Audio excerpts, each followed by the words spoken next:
Hey everyone, today we're looking at another time that Paul kind of started a riot. At that time, a great disturbance erupted about the way. There was a silversmith named Demetrius. He made silver models of Artemis's temple, and his business generated a lot of profit for the craftspeople. He called a meeting of these craftspeople and others working in trades related and said, "Friends, you know we make an easy living from this business." And you can see and hear this Paul has convinced and misled a lot of people, and not only in Ephesus, but also throughout the province of Asia. He says that gods made by human hands aren't really gods.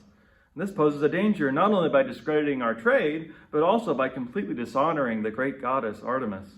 The whole province of Asia, indeed the entire civilized world, worships her, but her splendor will soon be extinguished. Once they heard this, they were beside themselves with anger and began to shout, "Great is Artemis of the Ephesians!" And the city was thrown into turmoil.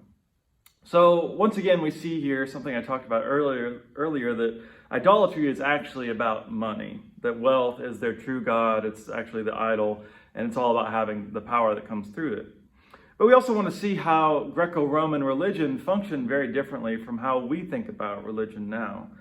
Artemis, this goddess, didn't really expect like a certain way of living, right? If you're a follower of Artemis, she didn't have commandments. And the Greek or Roman gods were really just like people, with very human personalities. They were just more powerful. And really, you just wanted to make sure they didn't bother you and keep them off your back. And so worshiping to these kind of gods was really more of a civil duty. It was just going to a temple, making a sacrifice. It's a way to make things work well for Rome. And gods are tied to specific places or cities, like we see here. So to insult their god is to insult their city, and vice versa.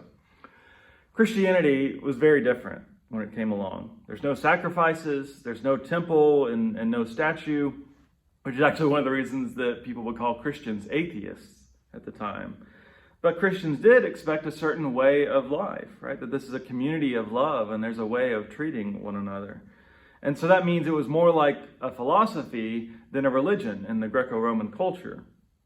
And so Christianity was seen as a threat, not just because it was a different religion, but because it was a different kind of religion. It was a different approach to everything. In fact, it was really a revolution, which is why it seemed to start a lot of riots.